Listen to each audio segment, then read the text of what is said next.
Pois é, terminamos de ver líquidos immiscíveis. Agora a gente vai dar uma guinada, né, mas ainda hidrostática, porque, como eu falei, é um assunto grande.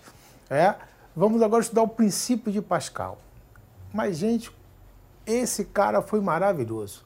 Até hoje, esse princípio ele é aplicado e nos traz, assim, uma quantidade de conforto que eu vou mostrar aqui para vocês. Mas para a gente estudar o princípio de Pascal, é preciso a gente, né, utilizar esse modelo bem básicozinho do princípio de Pascal. Eu tenho aqui, né, um tubo em U, mas com áreas diferentes, área A1, área A2. Aqui, entre esses êmbolos móveis, aqui o pretinho, êmbolos móveis, não existe vazamento nem atrito, tá? O que acontece? Eu tenho aqui um líquido incompressível. Líquido incompressível quer dizer, ele não aceita compressão. Se eu fizer aqui, pressão na minha pele, a minha pele aceita a compressão. Mas se eu fizer, né, uma pressão aqui no quadro, o quadro ele não aceita a compressão.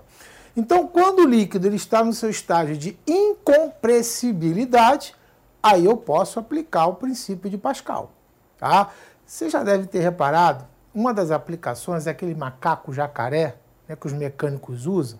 Né? Ele, logo de primeira, não levanta o macaco. Então ele faz 1, 2, 3, aí na quarta o macaco começa a levantar. Naquela primeira, segunda e terceira, ele está comprimindo o líquido de forma a ele ficar incompressível. Depois que ele já está incompressível, aí ele sobe e vai levantar carro e caminhão. Tá? Bom, o princípio de Pascal ele diz o seguinte: quando o líquido está nesse estágio de incompressibilidade, a pressão aplicada nesse líquido vai ser a mesma em qualquer ponto. Vai ser a mesma aqui, aqui, aqui, aqui, aqui, aqui, em qualquer ponto dentro do líquido.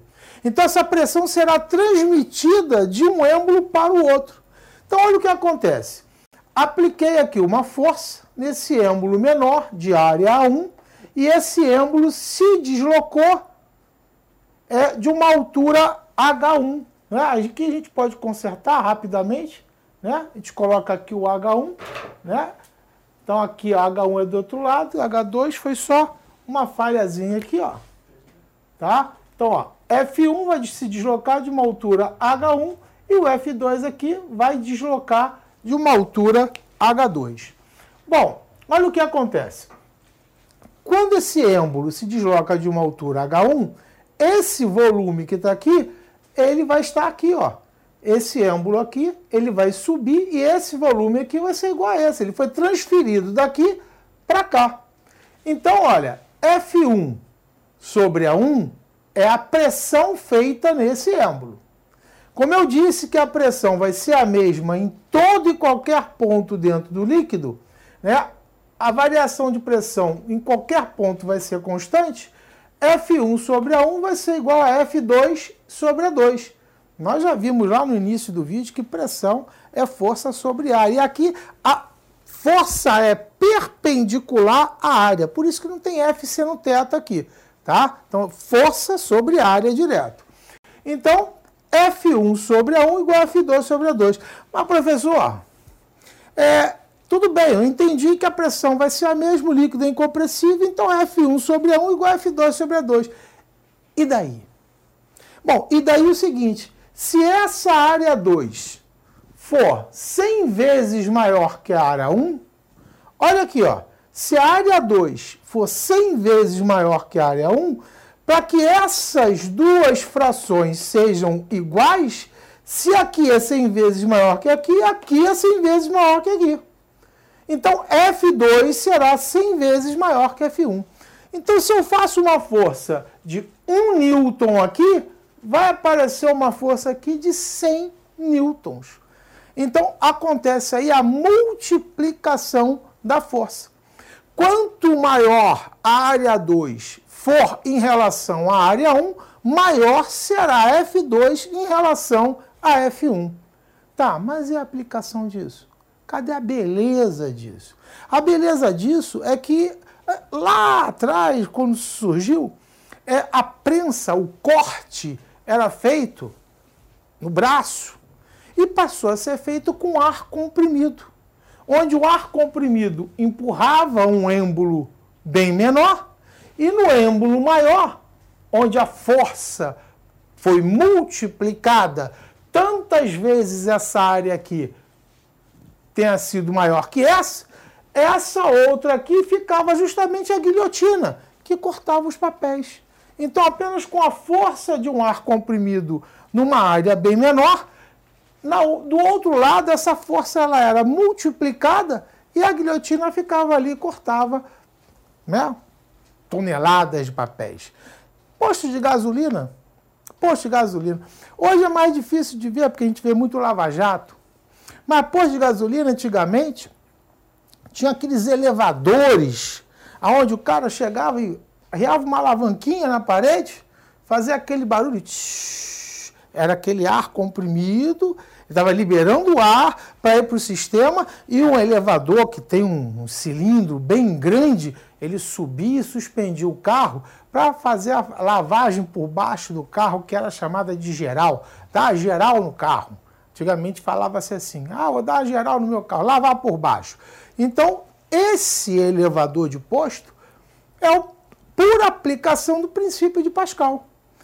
E não para por aí, não. Né? Hoje em dia, antigamente, quando você ia dirigir caminhão, ou mesmo carro, para você frear uma Brasília, uma Kombi, né? Você tinha que botar o pé no freio. Era bem diferente.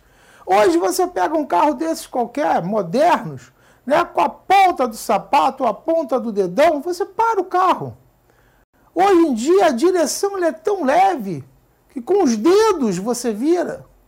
Antigamente, o motorista de ônibus, se você pegar isso há 30, 40 anos, né, lá para trás, o volante tinha que ser enorme, ele tinha que dirigir assim.